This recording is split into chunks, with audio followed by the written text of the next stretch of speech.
everyone. Are you in need of a flexible and reliable staffing solution for your hospitality business? Look no further, because I want to tell you about Winolo. That's W-O-N-O-L-O, Winolo. Winolo stands for Work Now Locally. Winolo enables businesses to find quality and reliable workers for on-demand, seasonal, short-term, and long-term work. Ditch the bulky paperwork and interview process and use Winolo to find quality workers for your hospitality needs fast and get work done even faster. So take your hospitality business to new heights with Winolo and join the industry leaders who have experienced the power of on-demand staffing. With flexible workers and no hidden platform fees, you can save on operating costs and maximize earnings with ease. Winolo is available in over 100 markets, including Chicago, Dallas, Las Vegas, New York, and Seattle. Get workers who are ready to work and spend less time finding them with Winolo. All right, we are very excited today for today's episode. Joining us, our friend Mr. David Birzon, CEO of Snooze Eatery. We're gonna have a good time. I'm loving it. I'm loving Snooze Eatery. Jimbo, we do things a little bit differently. Changing it up on me? Change it up a little bit. You know, because we're at Prosper, as you know. We're short on time because we got a lot of podcasts to do. So we're going to do two hot topics and dive right into some of the great segments. The quick fire and what's the other one we do? We do talking back. Talking back. And we and do crystal ball. Crystal ball. And I think that's it. Okay, we'll jump into those. No, I do another. What's the one I do? Quick fire? Quick fire. Oh, the quick fire. I love that one. Yeah. All right, so listen, let's just jump into it. So, David, tell us a little about yourself, a little background, Snooze Eatery. Give us it all, man. Great. Yeah, I've been doing this for 35 years. I started. Rookie. I finished college in '88. I moved out to Aspen, Colorado. Never worked in the hospitality business before. Started working at Paradise Bakery in Aspen, and I partnered with the founders, and we started growing restaurants. We ultimately built that to about 80 restaurants. We sold that to Panera Bread in 2007. Is that breaking news?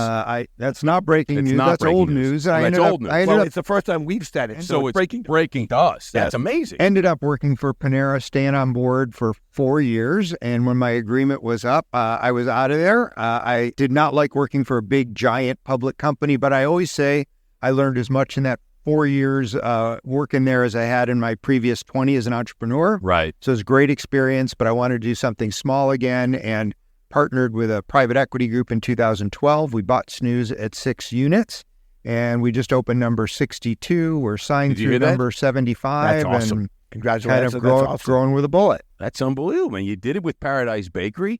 You're doing it again with Snooze.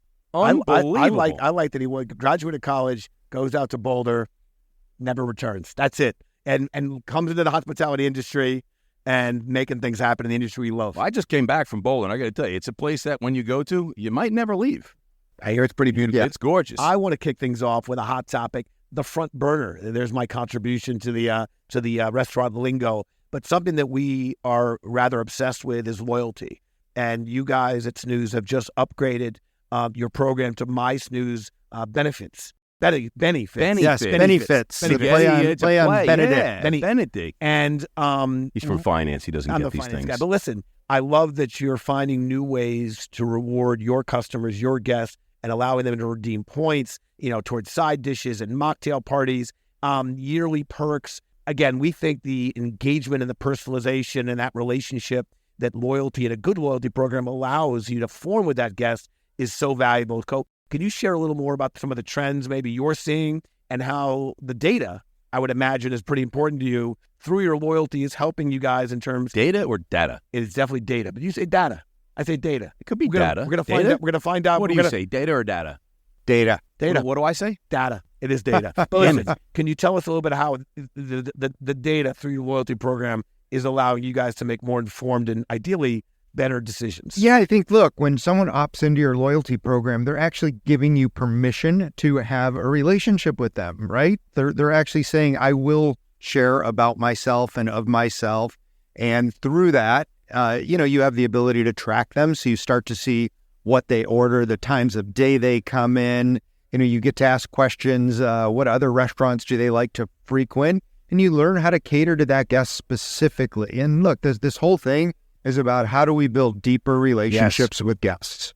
Talk about that all the time, how much more expensive it is to attract a new guest or new customer versus the retaining and engaging in a relationship that's more than just the car companies learned that a long time ago. So A person in a Honda, you want to just keep them driving a Honda. Yep. And it's tough. It's a long-term play. I'm surprised with how many people I speak with, even here at this conference, that say, we're never going to do loyalty. Initially to get into it, you basically have to give away to people that are already loyal to you, which is true. But if you play the long term, the investment comes back to you manyfold. I like to say that, and I've learned this from you, Shatsy, and other great operators. I love that you learned something from me, Jimmy. That the operators, they hate discounting, but they love rewarding. And they would love to reward a loyal guest. Yeah, retailers started doing discounting. But a coupon shopper, that crushes you. The one that's coming to your joint because he or she found that discount, that's not your valued guest. The valued guests are the ones. The valued guests are the ones that continuously come back. The loyalty program just allows you to be a little more knowledgeable and start rewarding those folks. That's what I love about the loyalty programs. Listen, loyalty is important. I love it. But let me talk about something a little bit more exciting, second if you will. hot topic? Let me talk about the second hot topic, and I think it's a little bit more exciting. Let's talk about expansion. You take over this Snooze 6 units. You grow it to like 65. You got another 10 in the hopper. You just said 62. 60. That's what I said. 62. You're splitting hairs, Jimmy. It's 60-something, okay? You're growing up to a couple hundred more in the hopper. You got a couple hundred coming to Nashville. Boy, that's easy to say, isn't it? By the way, we try to keep him away from the numbers. You got a couple hundred, he said, in Austin. Now we're up to a couple hundred. Yeah, so you got about 5,000 in the pipeline right now before the end of 23, and that's only a couple months. So you got a lot of work to do. This last segment was Shazzy's opinion and maybe imagination, but it's still a great story. All kidding aside, what's next on the horizon? What markets you're going to? What states? What areas? What cities you're looking at? Yeah, gosh, we're going into Florida this coming year. We're starting with Orlando and Tampa. We kind of view that as a market that operationally we can run together. Right. Mm-hmm. Looking at Fort Lauderdale, we're going into Minneapolis, and we're also looking at Philadelphia. We're looking at Cincinnati and Columbus. As far as new markets go, then we're trying to infill existing markets. Kind of that third strategy. A third, mature markets. Continue to infill, continue to get growth. A third in our emerging markets where we've got several locations, but still a lot of white space. And then we've got to continue to take on and seed new markets if we're going to grow down the line. So, all of our new market stuff is all thinking about 26 and 27 in the pipeline. Just like international plans, you think? No international. No, plans. Right now, you got a lot of growth. If you want to write me a check for $50 million right now, you can have the international rights to Snooze outside of the United States. Get that checkbook out. You were quick because I know you were. You were quick. I was going to jump all your Amex. So $50 million and I get international rights? Never say never, but today no plans. We have so much white space and so much growth here. Infirmary with the number. 45. You take 45 million? He'll take 45, Jimmy. Negotiate after the episode. I want to jump into our Christmas. Got international rights, by we just bought international rights. Yes. Dude, we are international owners of Snooze. There you go. How good is that? Yeah, thank you. Thank you. Someone could just lend us 44.99, something of that $1 million. Negotiate. You're there. All right, listen, our crystal ball moment. We get to ask our guests, our friends, where are they going to see dining and technology, really hospitality and technology 2 years from now? It's the Kreskin, it's the Miss Cleo moment. But given how fast things are moving and how transformational we are, the digitization almost of this industry, just 2 years from now, where do you think we're going to be talking about hospitality and tech? And I love asking restaurant owner operators because they typically lean very heavily on the integrity of the food. But now we're going to ask you about the dining experience and the tech.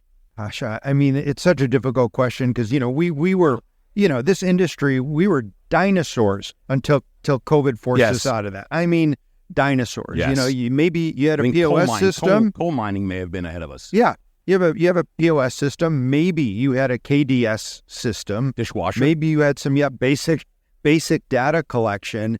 And now when you look at all the different segments of the industry, everyone is trying to apply tech to it. I still think where the industry is lacking, I mean, there's a couple issues.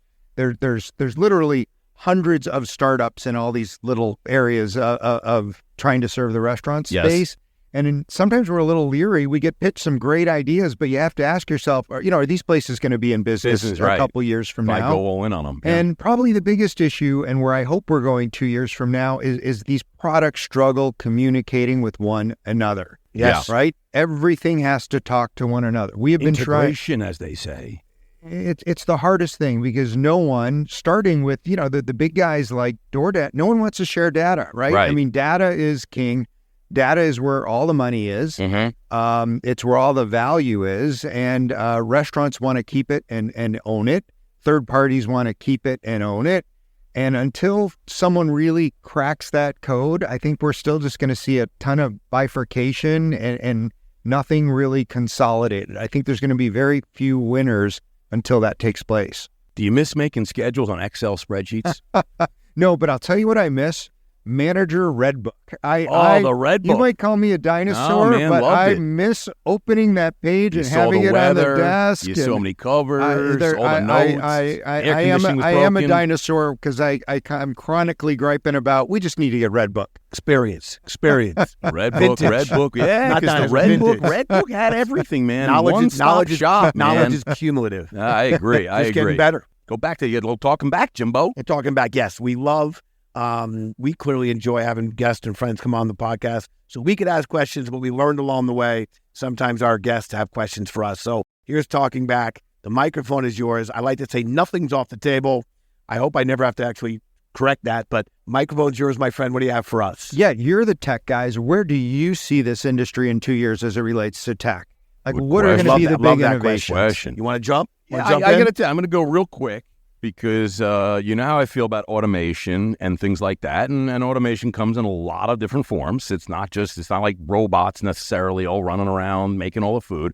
I think that we're going to be talking a lot about, I know we don't like using the word dynamic pricing, but I think, revenue management. Revenue management, I think, is important. I think you see it in the airlines, you see it in hotels, you see it on the Lyfts and the Ubers of the world. You see it on rental cars. Can we get to a point where maybe we can have some revenue management in the restaurant space in certain sectors? Maybe is it takeout? Is it all of your delivery? If it's snowing out, is it a little bit more money for that burger or something like that? Not gouging, transparent, but is that something we can get to and get customers to accept and buy in?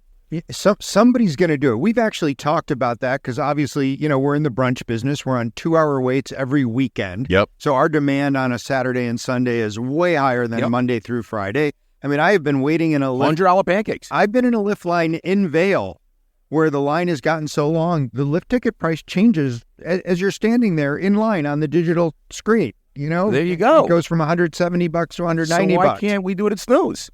I think there's a unique relationship that guests have with these venues, and we actually don't call them customers, we call them guests. But I agree with you, Shatsy.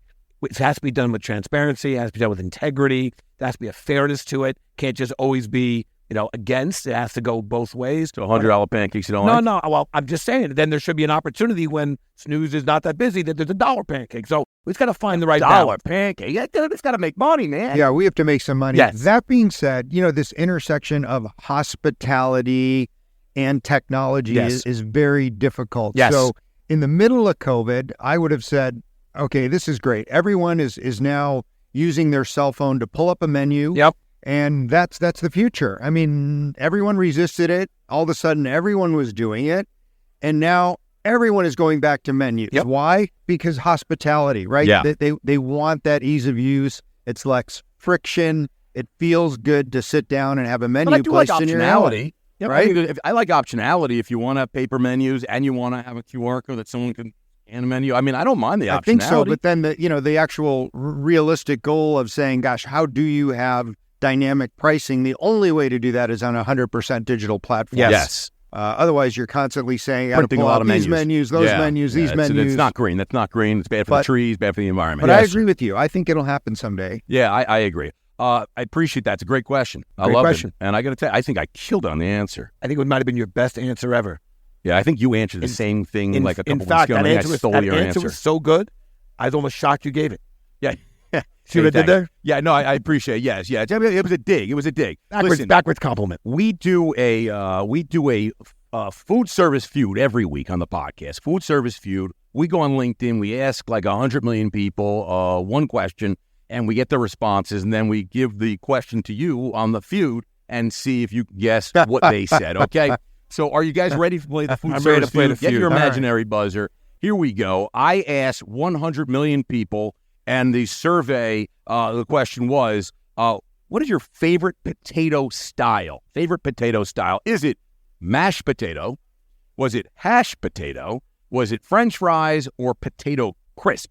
French fries. French fries is the number one answer. Jimmy, you are getting crushed on the food service feud. I want to respect that. I think I agree that I would have guessed that. I didn't see even try. But I will tell you that the gap between French fry and everyone, that has to be a ginormous fall off. It's so to me, I'm going to try to guess the second most popular. We'll give Jimmy a chance. Mashed potato.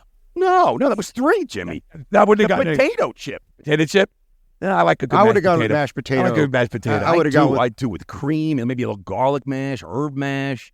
Maybe this is wrong. This is what the people said. What 100 million people said. This is what 100 million people said. Listen, anyway. All right, listen. Great job on getting that right. Last thing, we'll let you go. You got to open up more stores in Nashville and Austin and the rest. International. International. That's us. That's us. you. Help we got to us. go open up some international stores. What's our first country, you think? London. We're going London? Great Britain. I love it. Don't do it. No, we're going. No, I meant don't do the accent. Hello. Welcome to Snooze Eatery London. All right, listen. I walked into that, huh?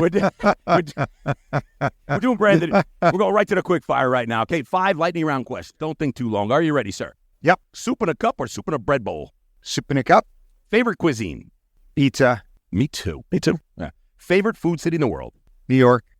East. Yeah, I love it. I thought you were going to say Denver. Where is your favorite place to travel? Turkey. Never been to Turkey. I heard good things. I heard good things. Yeah. I got one of my favorites. This is where things get a little tricky. If you were to challenge Jimmy Rye to a classic game of cornhole, who do you have better odds of beating? Jimmy, take off your shirt. Shaming. There's always shaming.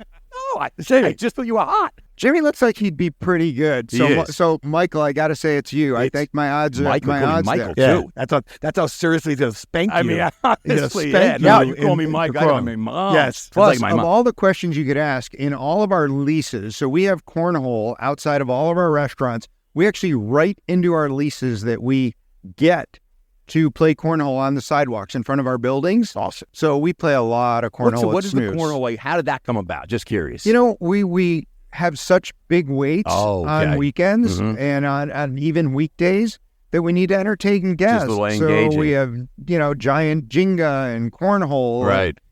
We just like to entertain guests. I think you should come gambling. Let's get some, like DraftKings things going right in front. Three-card Monte, right? Get something going there. I like it. I was thinking, what was that SNL skit with Tommy Brothers? Yeah. He's got the hospitality starting outside the store. Yeah. Before they even come in and enjoy brunch. Yeah, he's being hospitable and entertaining guests on the outside. Jimmy, I think that's why he opened up Paradise Cafe, opened like 4,000 of them, sold it. 1,800. Snooze? Stick with the numbers. You're the numbers got the guy. International rights, right. Jim. Wait till we get going. David, we want to thank you so much for being on Thanks, for joining guys. us on the podcast. You're a gentleman for doing it. Congratulations on all the success, and we can't wait to check in with you to see just how I'll definitely be seeing you out in Yes. Colorado. Really appreciate it, guys. This is great. We'll come on up. Cheers, Thank everybody. you so much. Cheers.